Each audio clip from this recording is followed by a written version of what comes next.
haddaba barnaamijkan gaarka ah waxaa inoogu marti ah saamiya maxamuud cali oo ah agaasimaha daryeel autism waa hooyo Soomaaliyeed oo degan waddanka Ingiriiska gaar ahaan magaalada Leicester wiilkeeda oo imika 22 sano jira ayaa isagoo 8 sano jira waxaa laga helay xaaladaha autismka buug ayay qortay sheeko waxay inooga warrami doontaa hooyo badan ama waalid badan oo Soomaaliyeed laga yaabo inay haysato isla markaasna wax badan ay ka faa'iidi doonaan wax badanna ay ka fahmi doonaan saamiya aad iyo aad baad u mahadsan tahay waan ku mahadcelinayaa waqtigaaga waan ku weydiin doonaa shaqadaada iyo ururkan aad dhisteen ama asaasteen iyo xaaladihii ugu dambeeyey wiilkaaga Ismaaciil laakiin waxaan rabaa inaad dib noo celiso intaan buuggan iyo waraysigan aan si qoto dheer u guda gelin Ismaaciil imika waa 22 sano jir goormaad ku aragteen xaaladan autismka وعليكم السلام ورحمة الله وبركاته آدي آد أمهات سنتهاي وقتي قالقة إي فرصة إسيسي جزاك الله خيرا إسماعيل هرتوا عرض كيغا إسماعيل مركو جري سنة يلح بلوت مسدد إتوان بلوت أيا وحان دريني إن إسماعيل هذا الكيسي أما كلمة دي يرى استعمالها إنو جوجي أما إيسي يران عيان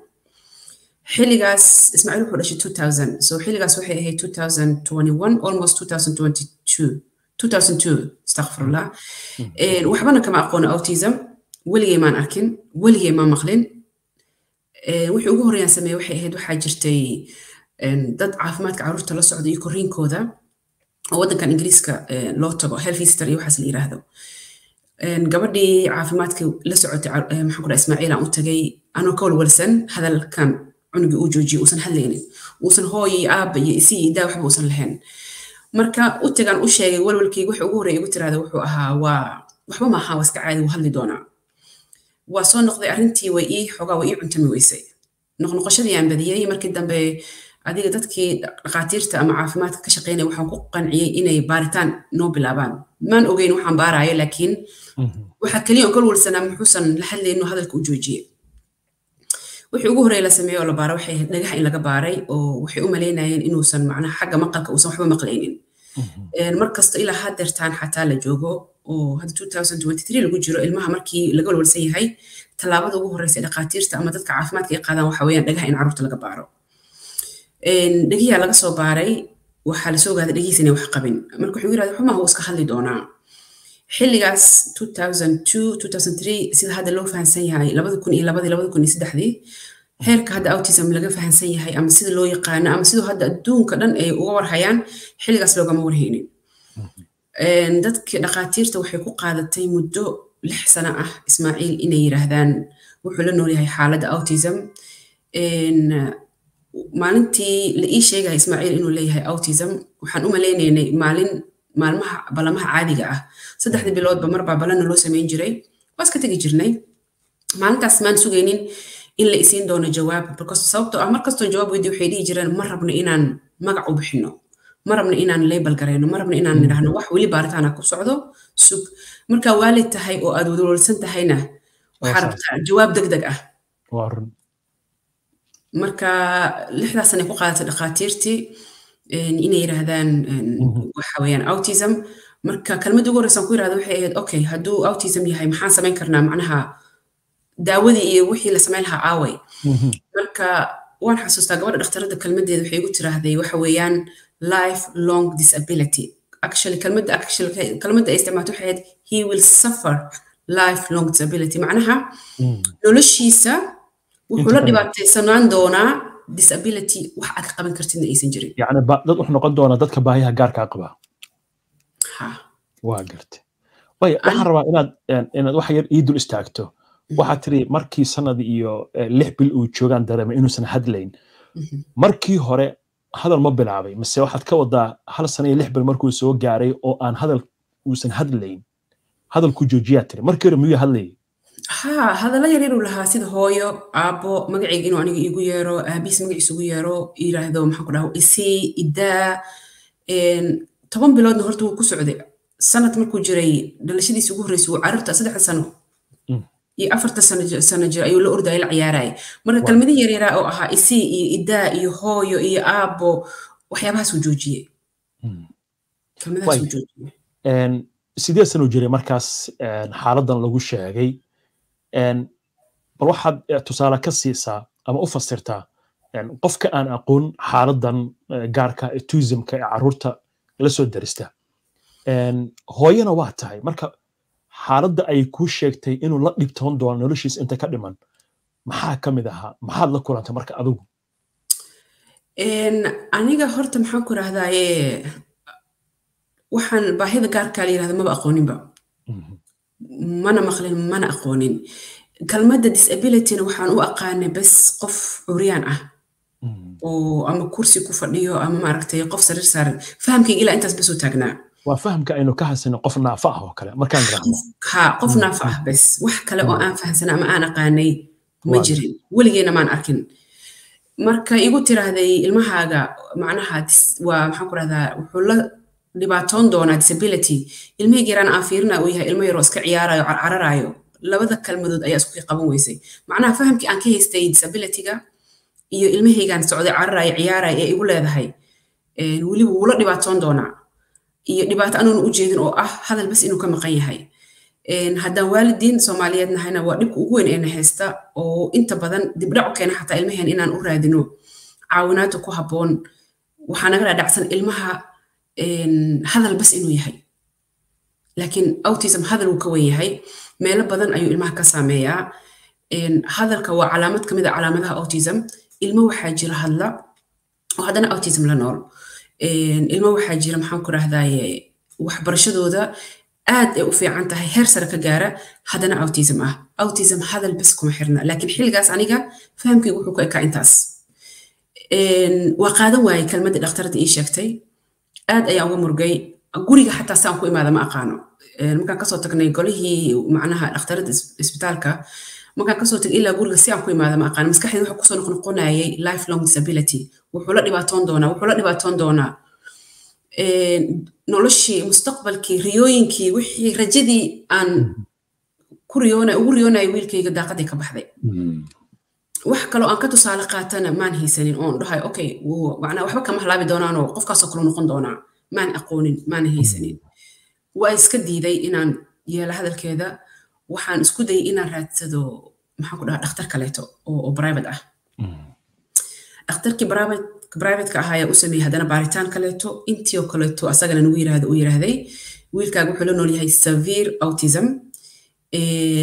laakiin dhakhtaradii hore iyo dhakhtarkan wuxuu kala duwanaayeen dhakhtarkan wuxuu isiiyey rajo ayuu igeliyey wuxuu igu yiraahday wax ka halaabaya malaha Ismaaciil haddii uu helo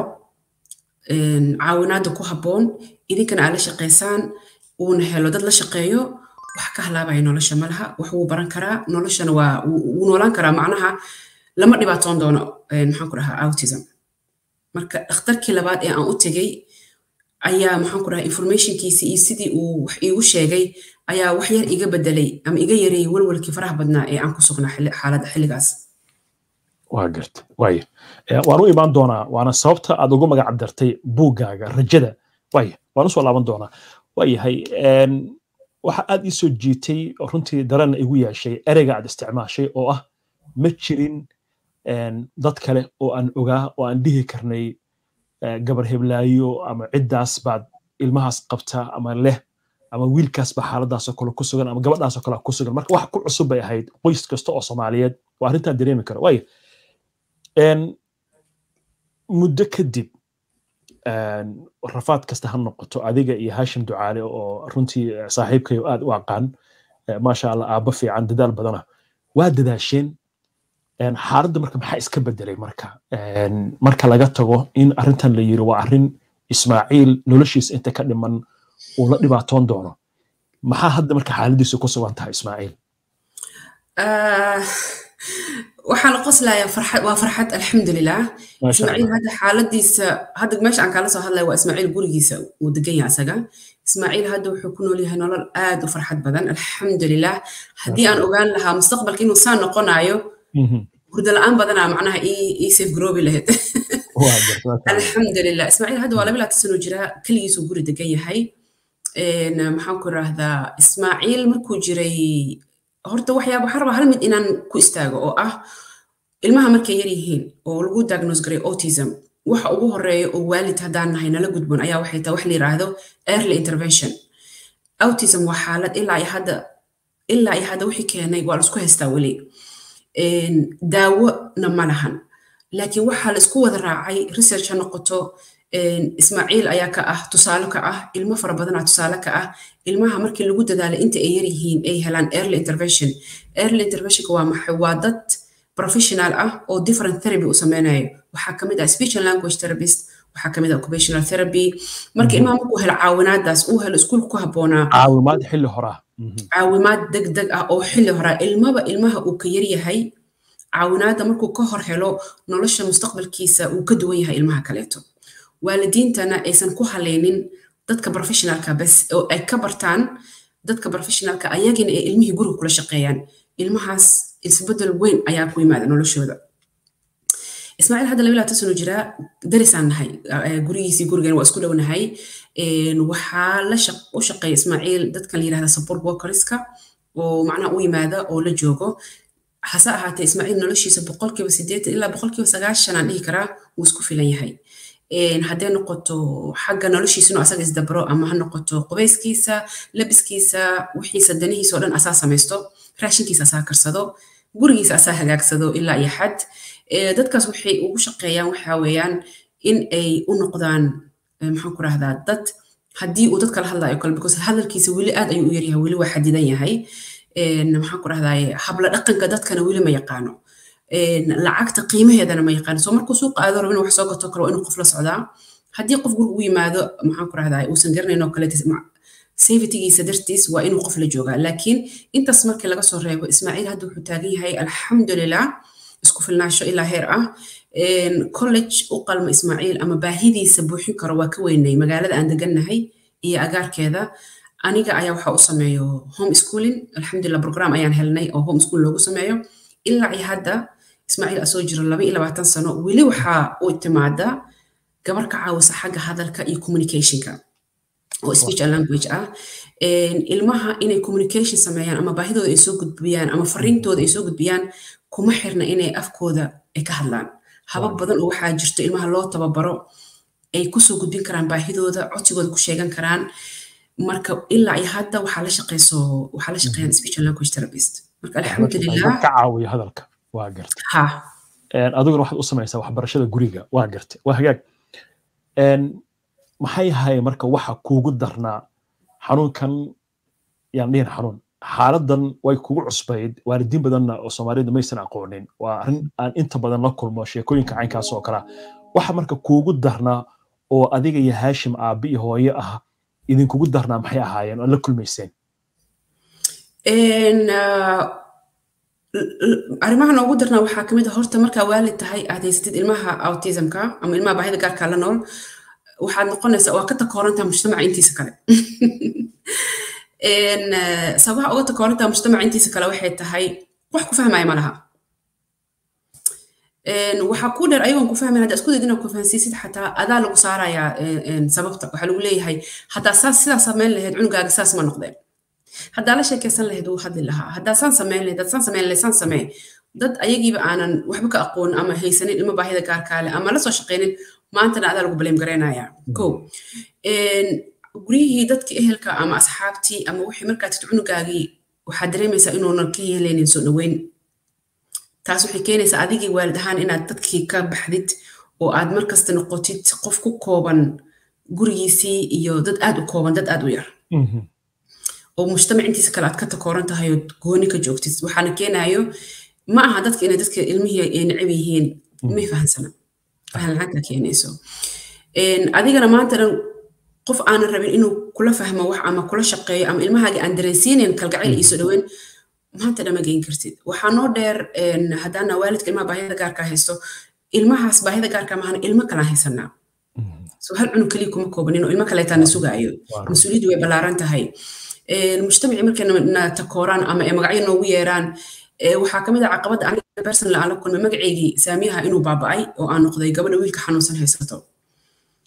wiilka aan hadlaynin magacyo fara badan ilaa haddeertaana weli ay socoto. waxaan rajaynayaa maalin uun in laga gudbo arrimahaas. waana dhibaato badan oo Soomaalida runta dhaqankeena ku jirta waxaan maqlaynaa qof la leeyahay ama gacan hadduu wax ka siiyahay gacmay la leeyahay lugay la leeyahay ama ilay la leeyahay yani waxaan ku salaynaa marxaladda markaas waa runtii arrin laga fiican yahay waa gartay iyo wad magacayga inuu magacayga baxay magacyo kaleeto la yiraahdo wiilkayga wuxuu aadi jiray iskuul wuxuu dhigan jiray iskuuladan ilmaha baahida gaarka ay dhigtaan special schoolka la yiraahdo marka waxaa yimaado bas baa yimaado qaada baska magaciisa xataa nalo ilugu magacdo la yiraahdo gabadha baska noocaas gurigeeda tago tilmaamahayga oo dhan waxay noqotay xaaladda wiilkayga inay tilmaamahayga ay noqdaan macnaha aniga aanan qof ahaan aan meesha ku dhumo iyo ay macnaha ciladaas iyo maxaan ku dhahtaa koortaas dadka ay ku takoorayaan adiga lagu dhahayo adaas abu ah waxyaabahaas oo dhan asxaab bas ma xataa familkaaga dadka kuugu dhow waalidiinta ehelka sababtoo ah may fahansanaa adigana marka waxaa gaaraysaa heer adiga nafsadaada naftirkaaga marka qaarkood aad waxyaabaha qaarkood aa rumaysid oo istiraatolo waxay sheegayaan dadkan armayba wax ka jiraan oo adigii aad kusoo noqotay nafsiyan marka arrimahaas iyo arrimo fara badan ayaa macnaha xataa waxaa kaloo jirto waalidiinta markii xataa is yiraahdaan waxbaad fahanteen waalidiinta aan haysan ilmaha baahida gaarkaa leh oo ay rabaan ilmahoodii kale ee yaryaraa inay wax u sheegaan habka ay ugu sheegayaan inuu ilmahaaga baahi gaara leeyahay habka ay ugu sheegayaan xataa inay hab qaldan tahay oo adiga ilmahaaga ay ku dhaawacayso waxaa kaloo ka mid ah wiilkaygiioo agteeda fadhiya ama ila joogo in wax laga sheego ama asagii laga hadlo maadaama uusan hadlaynin ee dadka iska dhaadhiciyaan inuusan waxba fahmaynin waa qaladaadka ugu waaweyn ee maxaana mujtamaceen ay sameeyaan waxaana rajeynayaa one day in laga gudbo insha allah waa gartay way qofkii aan wax badan ka haysan fikir habdhaqanka ilmaha sidee buu yahay ma qof degan meel fadhiimiya ma qof mararka qaarkood dagaal badan muu noqonayaa ma wuxuu noqonayaa qof aan waxba cunin ma qof aan jiifin buu noqonayaa marxaladaas dad wax yar noo dul marto autism horta waa spectrum ASD autism spectrum disorder ayaa la yiraahdaa ASD aa loo soo gaabiyaa spectrum marka la leeyahay waa xaalad dadku way kala duwan yihiin caruurta ama dadka dhalinyarada ama qof walba wuu ka duwan yahay qofka kaleeto sida uu saameeyo caada ahaan meelaha uu ka saameeyo waxaa ka mid ah horta communicationka ama hadalka ilmihii inay communication lahayn oo macnaha baahidoodii wuxuu ayagoo hadlaaya xataa aysan seerban usoo gudbisan karin ama aysan speechki uusan jirno afka aysan ka hadli karin waxaa kaloo ka mid ah habla dhaqanka dadka inay ku adag tahay dadka inay dhexgalaan ama dadka ay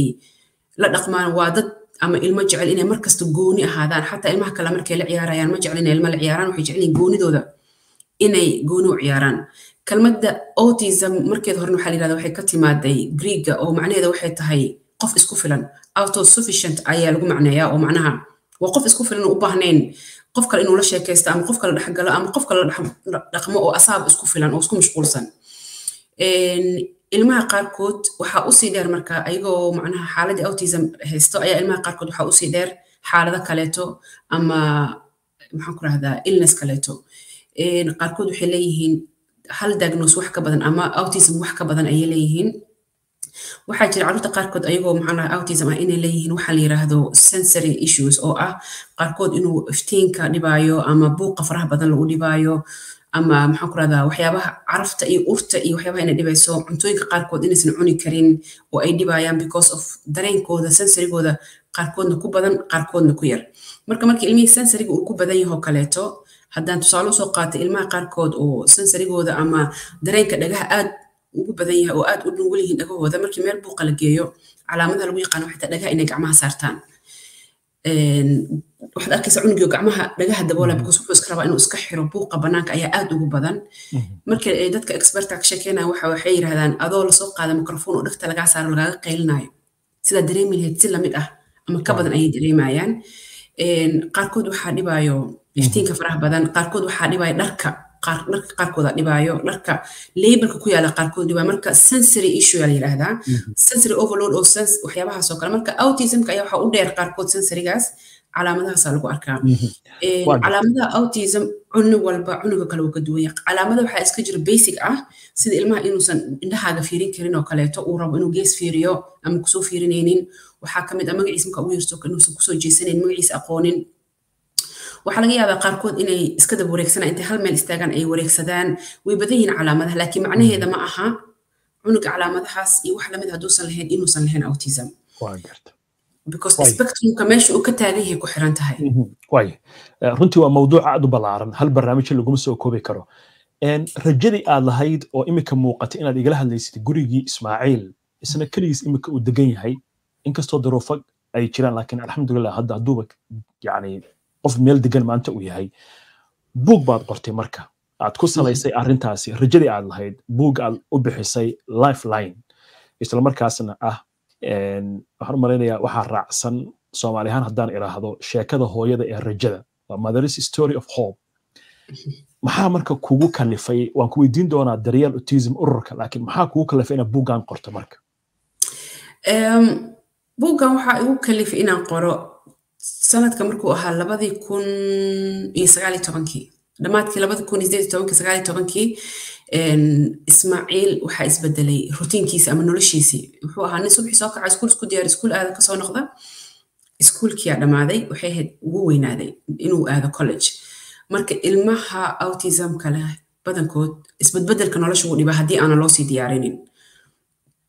Ismaaciil marka iskuulkii dhamaaday college-ka uu bilaabayay xilliga la diyaaris ku filan muusan helin waqtiga la diyaarinay aad ayuu u yaraa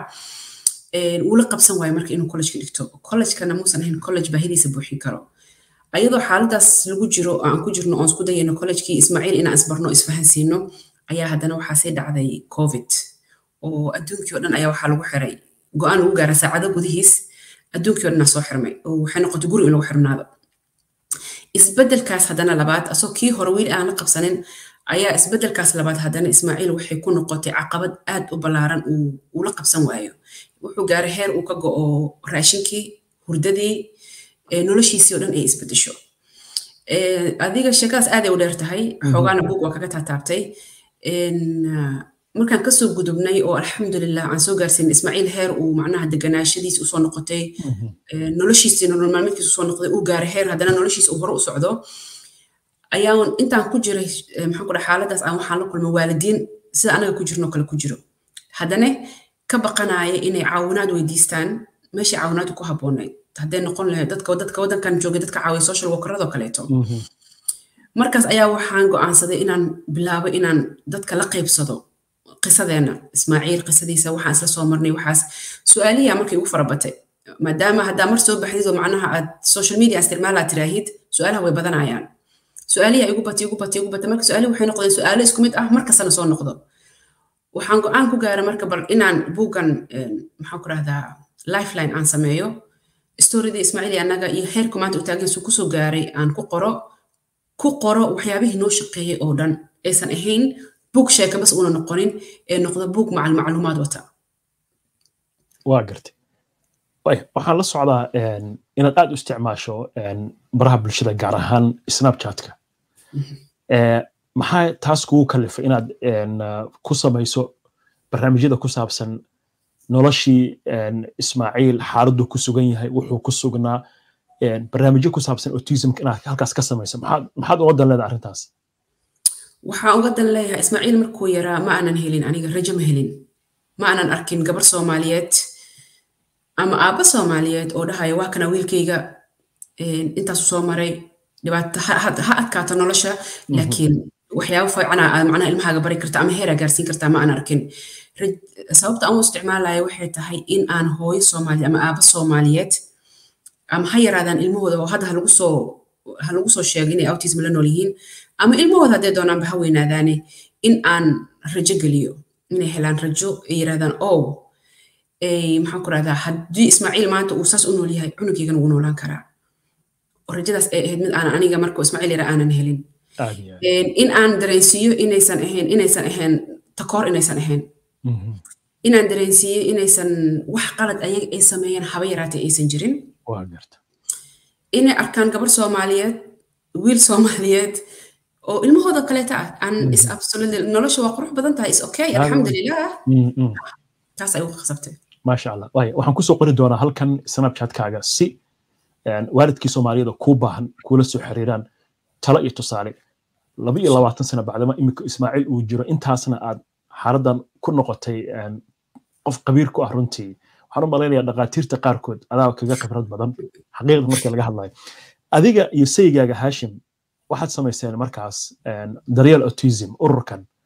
muxuu qabtaa marka ururkiinu maxaase ugu muhiimsan waxyaalaha aad isleedihiin aad gaartaan adinkoo adeegsanaya warbaahinta sida telefishinka hadda HBN oo kale oo aad dad badan barnaamijkiina daawan doono horta warbaahinta waxaa lena khayr allah idin sii miisaankiina xasanaadka allah idiin saaro markasta noo garab taagan tihiin ujeedooyin badan aan ka leenaha ururka laakiin ujeedooyinka ugu waaweyn waxaa kamid ah inaan baabi'ino magac iskugu yeerka iyo takooritaanka la takoorayo waalidka baahida gaarka ilmaha baahida gaarka ah la haysto ha noqoto wuxuu doona ha noqoto disability baahi gaara dadka la nool dhallinyaradeena ilmaheena waalidiinta takoorta la takoorayo iyo magacyada loogu yeeray inay horta kaas yaraado ama baaba'o ayaa ujeedooyinka aan ka leenaha kamid ah waxyaabaha aan qabana waxaa kamid ah wacyigelin ballaaran oo sanadla ah oo sanadkiiba hadda sanadkan 18 March ee lasoo dhaaf waxaan ku sameynaa London 300 qof oo dad gaaraya kasoo qayb galay sanadkii ka horreeyay waxaan ku sameynaa Leicester sidoo kaleeto bahda warbaahinta aad ayay noo caawisay maxaan ku rahdaa waxaan sameynay wacyigelin waxaan ka sameynay 2021 Muqdisho ayaan waxaan kasoo sameeyay wacyigelin ma aanan sugaynay intaasoo waalid oo haystaan carruur autistic ah inay imaan doonaan sababtoo ah waxyaabaha aan isla dhex marno Soomaaliya haddaana waxaa kamid ah qurbaha markaan tagnay ayuu autismka noo yimid laakiin Soomaaliya markaan tag waxaan soo arkay dad 45 sano jiro oo autism la nool oo guriga ku xiran Hargeysa kaleeto waa ka sameeyay wacyigelinta insha Allah waxaan rabaa inaan ku noqdo oo meelo kaleeto iyo magaalooyin kaleeto aan gaarno waxaan u sameynaa waalidiinta ayaa waxaan u sameynaa training ayagoo Soomaaliya joogo anagoo isticmaalayna Zoomka sida ilmahooda guriga uga caawin lahaayeen inaan fahamsiino inaan tababarno sida ilmahooda guriga uga caawin lahaayeen siday macnaha ay ilmaha autism kala nool ama autistic la yiraahdo ilmaha kale waxyaabaha ay kaga duwan waxaa kamid ah wax walba waa in la baraa intay arkaan ama qof sameeyna ay ka arkaan ma sameyn karaan soo wax walba in ay cadaystaan waa in la baraa ma iska baran karaan way ku adag tahay qaarkood kulligood ma qaarkood marka waxaan barnaa waalidiinta habka ilmahooda guriga uga caawin lahaayeen waxaa kaloo jira dad kale aan la shaqeyno iskuulada training aan u sameynaa waxaa jiro iskuul hadda oo Hargeysa ku yaala ubad gargaar la yiraahdo waxaan u sameynaa fundraising ballaaran iskuulkaas wuxuu caawiyaa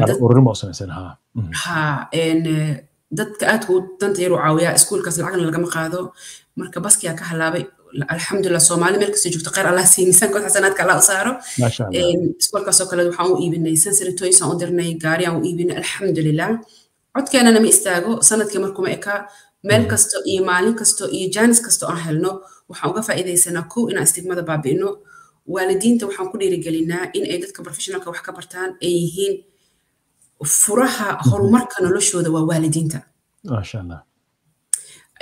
qof professional oo ama qof wax yaqaan oo ku yimid oo saacad ilmahaaga la joogay horumarka ilmahaaga furihiisa ma aha adiga ah waa in adiga ka barataa waxaas aad bartay ilmahaaga aad bartaa maalintii oo dhan iyo habeenkii oo dhan iyo waqti kasta aad iyo aad marka waxyaabahaas kamid ah maxaan ku rahdaa waxyaabaha aan ka damacsanaa inaan sii wadno insha Allah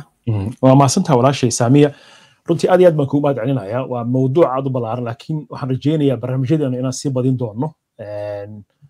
maanta barnaamijka koowaad buu noqon doonaa laakiin diyaar baa idin lanahay inaad dad badan Soomaaliyeed sidaan ku gaari lahayn ku gaarno arrintaas ah in xanuunkan ama yaan xanuun dhihin xaaladahan autismka in Soomaalida qurbaha uu ku badan yahay waa shikal iska dhadhiciyay sida hadda sheegaysidna wadanka gudihiisa arrintaasi hadda ay ka jirto marka taa laftigeeda inaan ka wada qayb qaadana ayaan rajeynayaa marka waa ku mahad celinayaa mawduuc runtii aad u ballaaran oo waxaan lagu soo koobi karin barnaamij 30 daqiiqo ayaan runtii ka hadalnay laakiin waxaan rajeynayaa Ismaaciilna insha Allah taala inuu sida hadda uu ku sugan yahay xaaladiisa u wanaagsanaatay rajadiisana u fiicnaatay insha Allah taala inuu intaasi in ka badan uu qabsan karo oo sameeysta ayaan rajeynaynaa adiga iyo Hashimna runtii waa jazaakumullah khayr waalid wanaagsan baad tihiin sidaad u sameeyeen arrintaas runtii ku dayasho ayay mudan tahay marka waalid badan oo Soomaaliyeed waxaan rajeynayaa inay barnaamijkan ka faa'iideysteen aad iyo aad baan kugu mahad celinayaa Saamiya Maxamed Cali جزاك الله خيرا ميزانك حسناتك الله كوسار آدم ما هتسنتهاي السلام عليكم ورحمة الله وبركاته عليكم السلام ورحمة الله آدم ما هتسنتها ما هتسنت أبو thank you باي